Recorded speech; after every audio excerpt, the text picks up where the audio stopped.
What's going on, TAP? That's right. This is Play Beat, chilling with my man Rev over here. How you doing, Rev?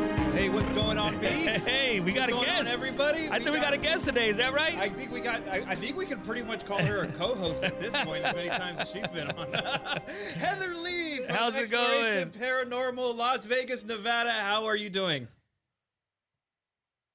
Oh, you know what? It'd help if I unmute that. I'm sorry, Heather. Like, how are you doing, Heather? See, we just talked about this. Jeez. There's just too many lights. I'm like distracted here. I'm so sorry. We promise we are professionals. Yeah. So anyways, Heather, how are you? I'm doing great. How are you guys? I need more coffee, apparently. We're doing better. Yeah. So it's a different time of day. But anyways, Heather, we're excited. I've learned a couple of things since the last couple of shows. Just that when I get really excited, I tend to talk really fast. And I am really excited today. You know, so there is an explanation behind that, because a lot of people don't know. Me and Rev, we used to record music. We used to rap back in the day. Oh, yeah. So I think it's just one of those things we're used to. Rappers are used to talk. Yeah, really I guess we should just get into auctioneering or something. So anyways, Heather, welcome for joining us. We have a lot to talk about. We're probably not going to be able to cover everything today. So the first question I want to ask you is that, of course, on the last couple of shows, we talked about, or we watched the preview for the Real Haunts Ghost Town, or the preview for that, and we talked about that. Then we actually sat and watched the documentary.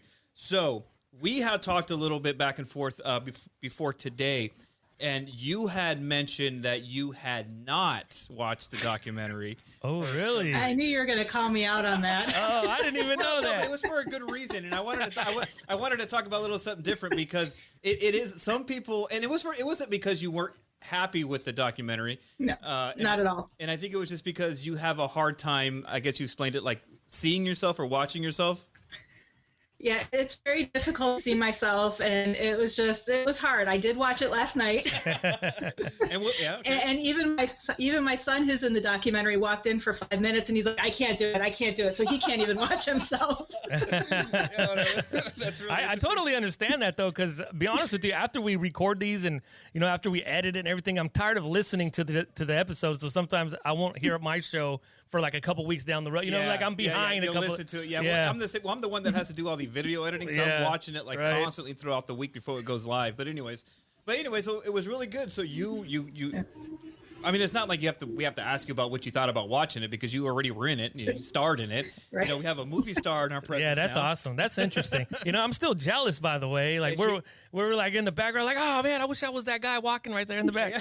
Well, yeah, it was really cool, because that was one of the things that we talked about. But before we get ahead of ourselves, I'm getting excited already. Yeah, I know. You're starting to talk fast so, again. Number one, I wanted to get your initial impressions of number one, the documentary about, some of the experience of working with the camera crew, working with motion picture video, which were the producers of the documentary. I just wanted to get an overview of how the overall experience was, because if I'm correct in saying this is your first time working on some kind a major production like this, correct?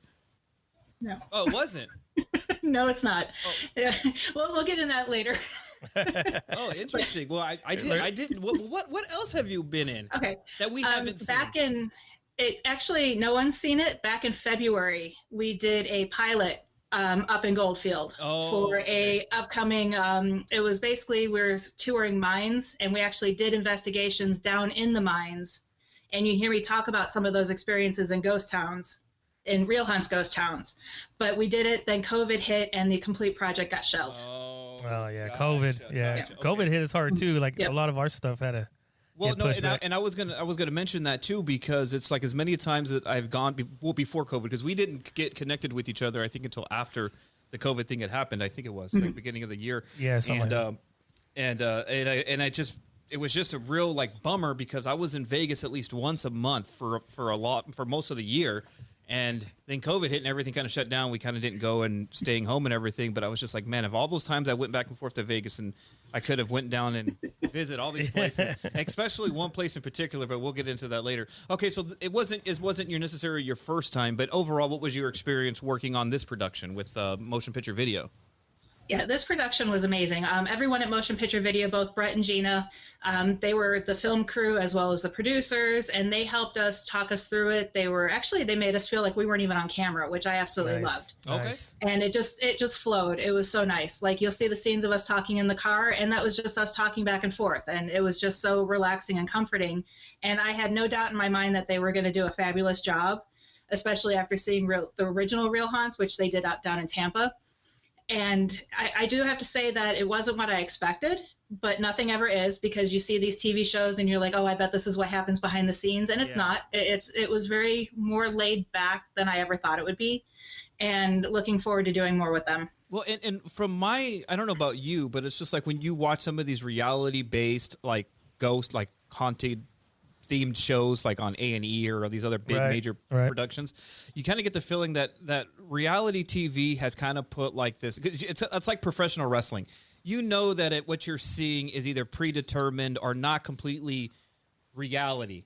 And sometimes I get that feeling too when you're watching some of these either it's Bigfoot shows on Discovery or whatever. You leave Bigfoot out of this. He's my favorite. But you get the feeling that, you know, there's a lot of dramatization involved. Yeah. And there's little actual it's more suspenseful, and it's made that way because of how you're going to watch this. And I didn't get that from watching this documentary. I really thought that it is what it said it was. It was a documentary documenting these ghost towns, documenting these mines, and then also taking you and your family down in these mines and actually letting you do your work, your investigative work. Now, my question is, it's like, how was that in the midst, or have you ever done that before, taking a production crew, or, you know, you said you had something going on, but like, how is it going on your own with no production crew and then going into these places with a production crew? It's interesting. For the most part, once I get in my zone and we start doing the investigating, you almost forget they're there. Because they're so quiet and they're just in the background, and you just continue with what you're doing.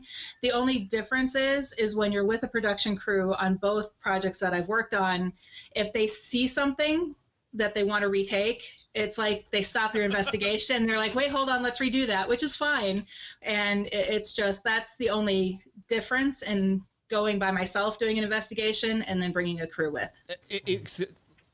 That could be something comparable to, like, you know, some people, they get into a groove. Yeah, they get into they're getting to okay, we're doing this. You got you got to stop. Can we redo that? I'm like, well, that was a genuine moment. How do you recreate a genuine moment? Yeah, no, that's fun. Well, I mean, we've done that too in this when we record music, though. You know, you're in the flow, but then you're like, let's redo that take, and you're like, how can I duplicate that, right? You know, it's gonna be fake. But so that was really interesting, and it was really good to be able to watch that and to see you on the screen. It was really cool and fun for us to be able to do that. Yeah, it was awesome. Like it would be even better if, like, we were in the documentary. So anyways, we're just throwing it out there. So the universe happens to hear that. So I wanted to get to some more specific things because the documentary brought up, I think, two particular locations. One of them being, and I can't remember, it's the one where the sheriff was. Did you guys? Oh, the first Gold Point. Okay, is that Gold Point? Gold Point, Nevada. So how far is that actually from Las Vegas? I would say on the hour and a half side, if not maybe a little longer. Because it's between here and Goldfield, and Goldfield is about 3 hours away, depending on any traffic. I mean, you don't hit traffic once you leave Vegas, but depending on the traffic to get through Vegas. I'm pretty sure there's not a big rush to get out to the middle of the desert. No, but there are speed limits that are 25 miles an hour, and they will pull you over for doing 26. Really? No way. Damn. That far out, there's actually Nevada Highway Patrol, or is it like... They're town sheriffs and town patrol. Well, yeah, they got to stay busy and... make revenue somehow. So, okay, that's interesting. Oh, man. So the sheriff guy, I'm assuming that's a self-appointed title?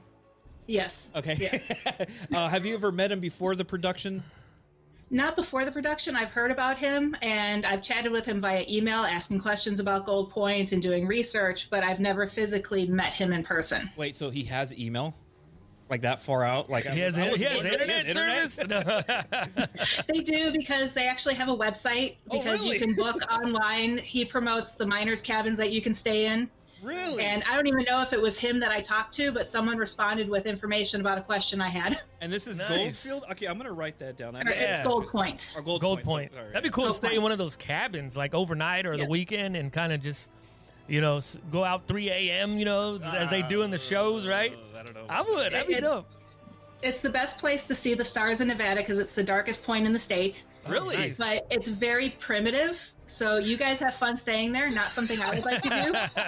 No, if we go, we're taking the RV and it's going to be all self-contained. Yeah. Right. Yeah, because there's no showers and the bathrooms are the original outhouses.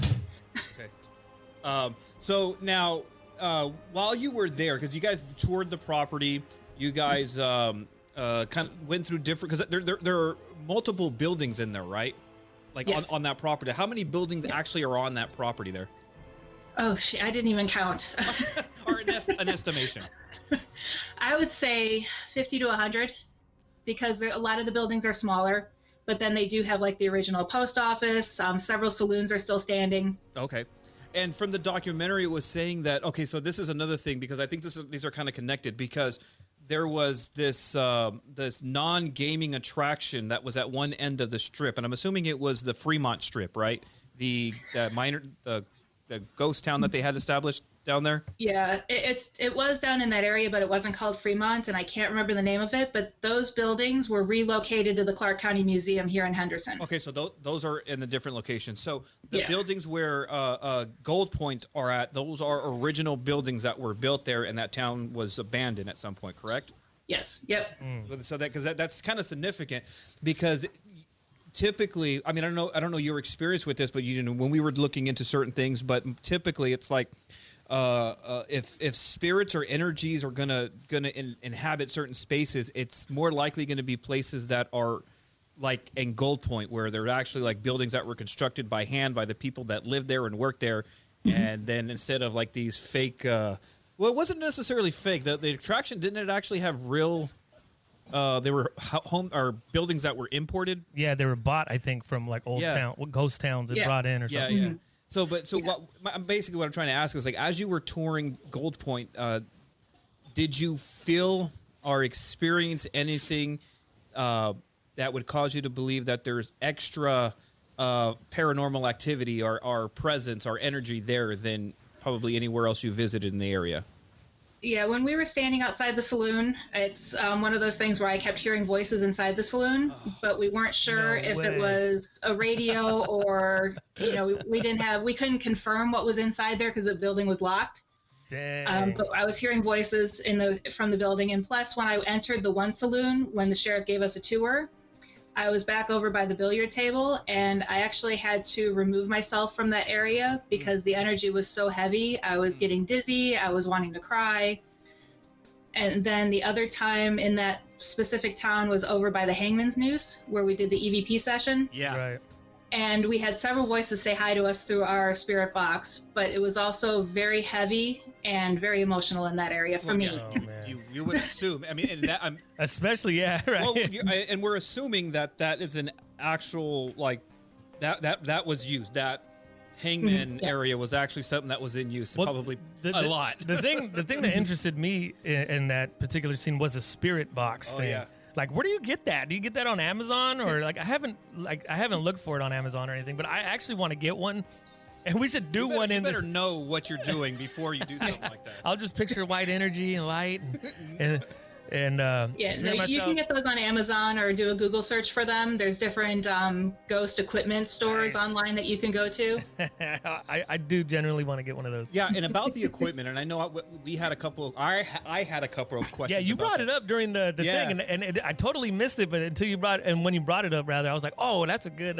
So that's a good one. So the spirit box thing, it's just like it could be kind of skeptical, because I'm not too sure like how it works, but I remember one time I was watching a video session with another paranormal investigator, and it was right around the time where Robin Williams had died, and then of course he committed suicide, but I remember that they were trying to invoke his spirit or trying to talk to him, And the thing that sent chills down my spine was that there was this voice that came through the box that sounded exactly like Robin Williams would, like in some of his like voice takes from the Aladdin, like hello.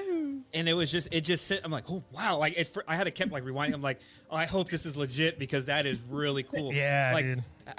What kind of messages have you gotten through that spirit box? Like that, like whether they're like, have you gotten like full sentences, or is it just like you're looking for just words?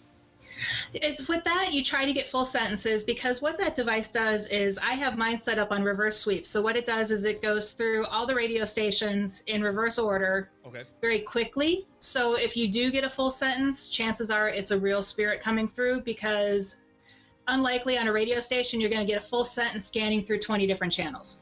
Because you might get a word here and a word there that comes through that's not legitimate because it is the radio station. But when we're in a mine or as far out in Gold Point as we were, there's no radio transmissions. And you know what's funny? Oh, yeah, that's true. Oh.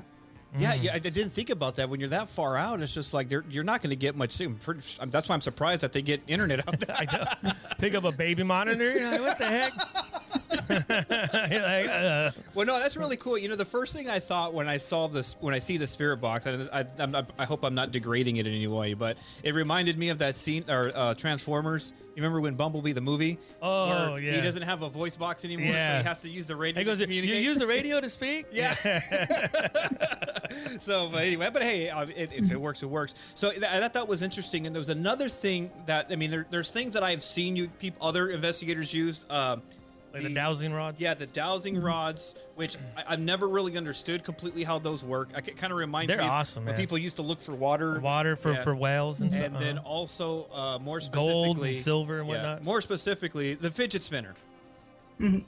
So that caught my attention because I had never seen a paranormal investigator use a fidget spinner, and it makes a lot of sense. I've seen people either use or we had somebody in the studio last time said they'd use kids' toys and see if they able to move, but I think a fidget spinner would be more direct because if you don't feel a breeze, that thing shouldn't be moving.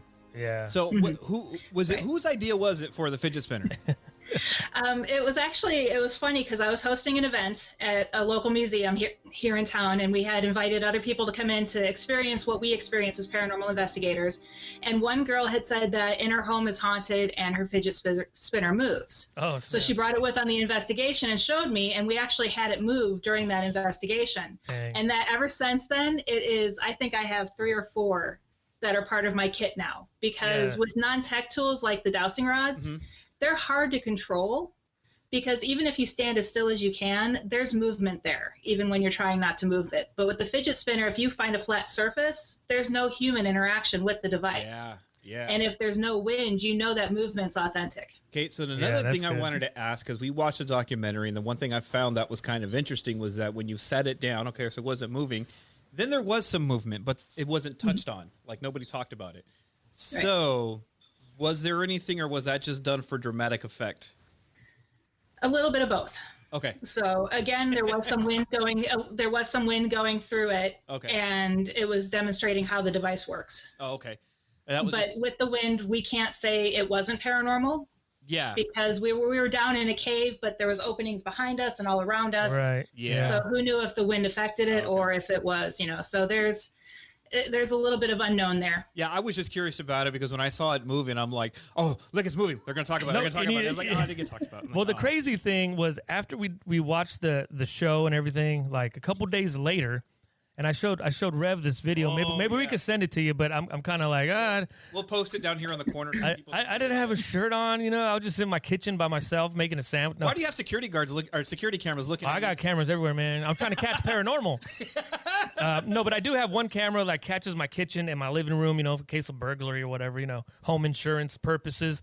But so I was plugging in my computer, my laptop, to work on audio that we previously recorded for one of these episodes. And so as I'm plugging it in, my kitchen light just turns on by itself. And I'm like, what the heck was that? And I'm trying to rationalize it. Oh, maybe I went to reach for the switch and didn't quite turn it all the way on or all the way off, and it finally, clicked on or whatever. But prior to that, I didn't even touch the switch. Well, the interesting thing was your reaction when you showed me the video, because you're just all of a sudden you're just like, Yeah, I look up like, what the heck? Like, Ghost, if you're going to turn something on, don't turn the lights on with these prices, you know? Why don't you pay some bills around here, you know?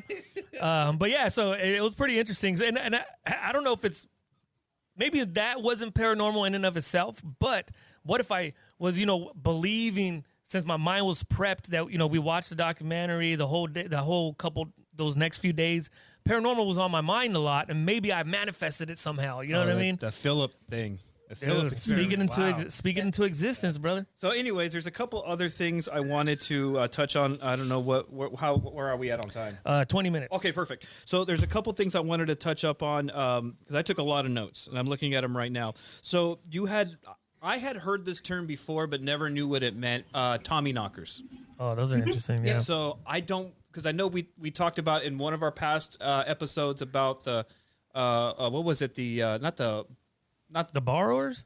No, there was something else that we had talked about. The shadow people, I think it was. Oh, yeah. And but the Tommy knockers is something I've vaguely heard before. I think there was a movie out something called that or something. Yeah. So what specifically are Tommy knockers, and how would they any way relate to any of the investigations you've done, especially out there in the ghost towns? Right. Well, essentially, the best way to describe them is like little leprechauns. There's many theories behind them. It comes from a German term, and I can't remember it off the top of my head, but it's a German fable, I guess you would call it. And then in the mines, even out here in Nevada, there was different stories on behind whether they were evil, mischievous, or even good. So when you heard the Tommy knockers knocking, it meant disaster was coming. And it was either a combination of, it was a warning to get out. Like an omen? Right. Or it was a sign that you're doomed, I'm knocking the walls down type of thing. So that's where they get the two sides of it. And every report that I've ever found and listening to other people is when they've heard the knock of the Tommy knockers and they've gotten out, then shortly after the mine has collapsed. Dang. Can you imagine? That is dang. That is interesting. Or you're working in a mine, then you see a little green miner thing running walk right past you. Yeah, because I've read some literature on them years ago because I wanted to do a show back when we first started this whole thing, and I might have notes on it somewhere. But I've read there's some accounts of people saying they're dressed up even as miners, like little green guys or something. Yeah, that is crazy, man. The one photo they showed is actually at McCaw School of Mines on display, and it shows, and I've actually analyzed that photo the best I can because I don't have the original. And some people say, well, it's just a double exposure of the person standing next to him. But if you look close enough, they're not standing in the same position. And it's not even like it's shifted a little bit. His arm's at a different angle, his body's at a different angle. And so that picture, they believe, is a Tommy knocker. And I believe it is too, just from the analyzation I've done. And, but a lot of people like to try to debunk it or be skeptical about Tommy knockers. Like the knocking you hear is actually the wood creaking before the mine collapses. Oh, okay. So. Yeah, I don't know. I like to believe in, maybe they're real. I believe in Bigfoot. So, I mean, right? Yeah. Come on, Tommy knockers. As long as they don't knock down here, we are down below the subsoil here. Yeah, we're in the bunker, the studio bunker. So another question I want to ask is, so you talked about Gold Point and experiencing something really heavy and feeling really strong paranormal energy going on at there, which now either gets me more excited. It's a weird feeling. I'm not gonna lie, it's a weird feeling because I'm hearing you say that. I'm like, okay, I kind of want to check it out, but then I'm like, do I? Do I really? Yeah, it's one of those things for me with searching is if it comes to me, fine, but I don't know how comfortable I am going and search up. Yeah, we're gonna have to really examine that. But I'm curious. I think I would actually wouldn't mind going though.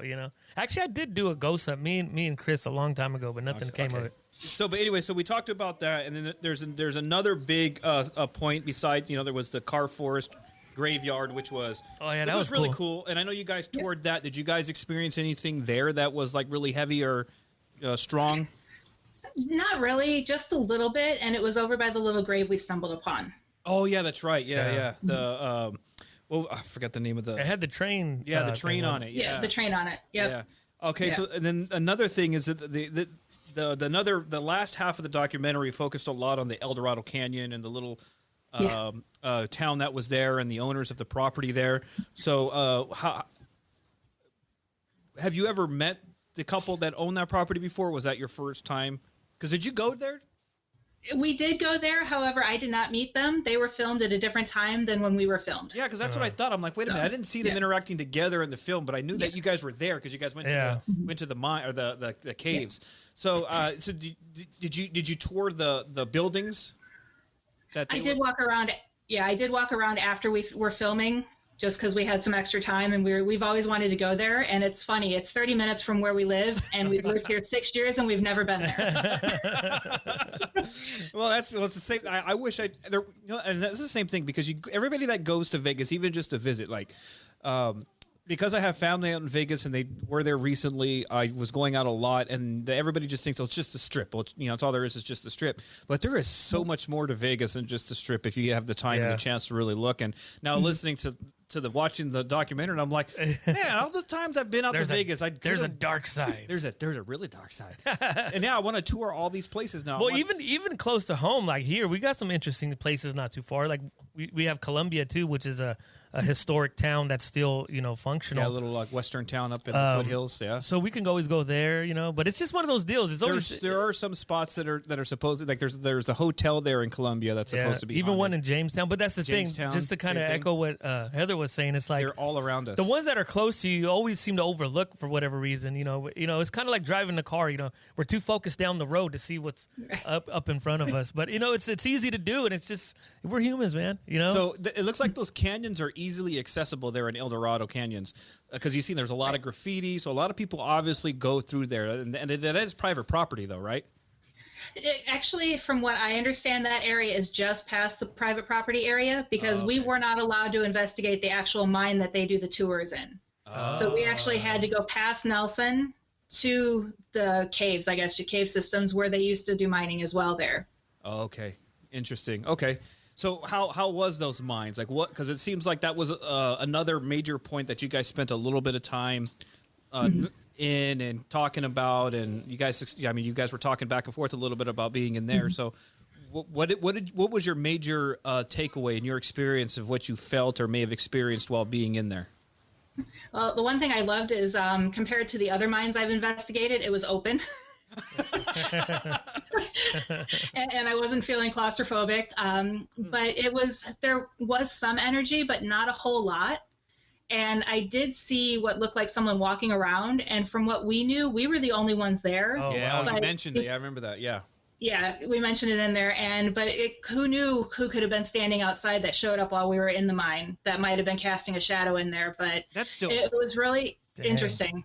That kind of reminds me of that Gettysburg story you shared with us last time. Yeah. Oh, yeah. Oh. Yeah, man, that is just too much. Now, before you go and investigate these or go to these places, do you take any precautions spiritually, or do you take talismans? Okay.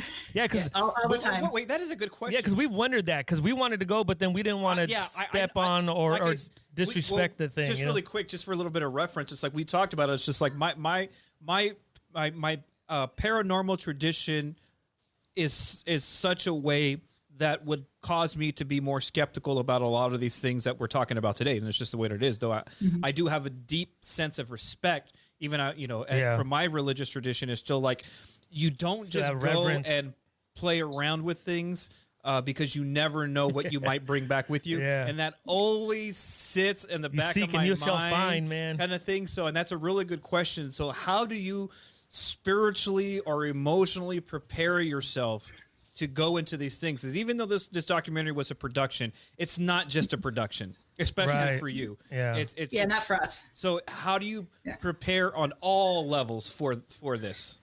Right. Well, there are a whole bunch of symbols that people claim protect you, but I personally 100% believe it's what you believe and your faith in the device.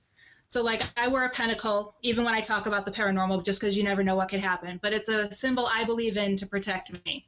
My husband and my son wear stones and crystals that they believe that have protective powers in them.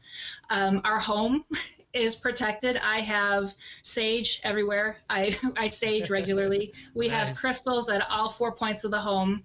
We also have rosemary and thyme at the front door, which prevents the spirits from coming into the front door with us. which down the road I'll have to tell you a scary story about that. Oh man. Yeah, we'll save that for next time. Wait, I need to write that down. Scary story. We also, when we're leaving the location, we make sure we tell the spirits, even if there's no activity, we say, hey, we had a great time. Thank you for inviting us into your home.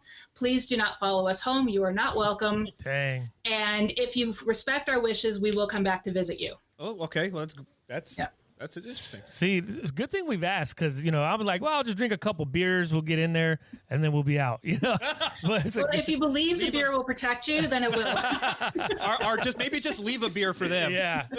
Exactly. Oh, man. No, but that's cool. I too believe in the use of healing crystals and whatnot. So I get you on that level. That's cool. I understand that. I love it. In our last 10 minutes, there's a couple things I wanted to bring up. We'll talk about this before we go. There's apparently another Real Haunts documentary in the works that yes. we're excited to hear about. Nice. But there was something else that came up in this last documentary and a Real Haunts Ghost Town that I never heard before. And as many times as I go back and forth to Vegas, I never heard of this. Okay. Yeah. So you mentioned about something, this triangle of geographical area somewhere. I think it was called the Metal Triangle. Metal Triangle? Or something. Nevada Triangle. The Nevada. Where did we get metal from? Well, that's because Nevada's the silver state. That's why. It's a metal. Paranormally, we thought metal.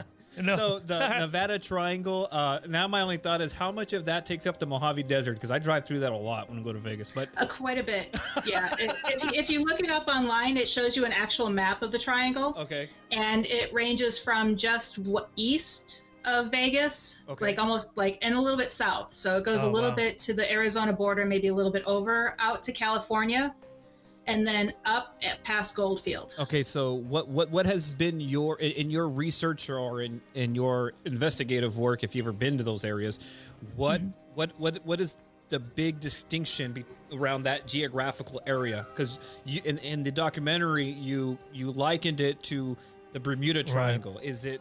Yeah. Okay, so what's the comparisons, or what are... The paranormal activity within that triangle is higher than any other area in the state, as well as there are reports of more plane crashes within that triangle and more unexplainable experiences, because I also believe Area 51 is either just outside the triangle or within the triangle. And how, when did that area gain that distinction, officially? The first time I heard about it, because I knew Nevada was one of the most haunted states in the country as far as experiencing activity. It follows South Carolina, Virginia, and Florida for the actually most active locations. And that's partially just because of the traumatic history, I guess you would say, the area has. The Donner Party. But when we were filming the other production before COVID hit, they had asked me one of the questions on camera, and I completely looked like a total idiot. I don't have a clue what you're talking about. What, Nevada Triangle? And so when I was off camera, I'm on my phone researching it real quick so I could at least answer the question. And then since then, I've been researching it more so that way I can understand it more. Nice. Gotcha. Yeah, that's kind of what we did too. When we're watching the show, how did I never hear about that? Except we didn't get results because we put Metal Triangle.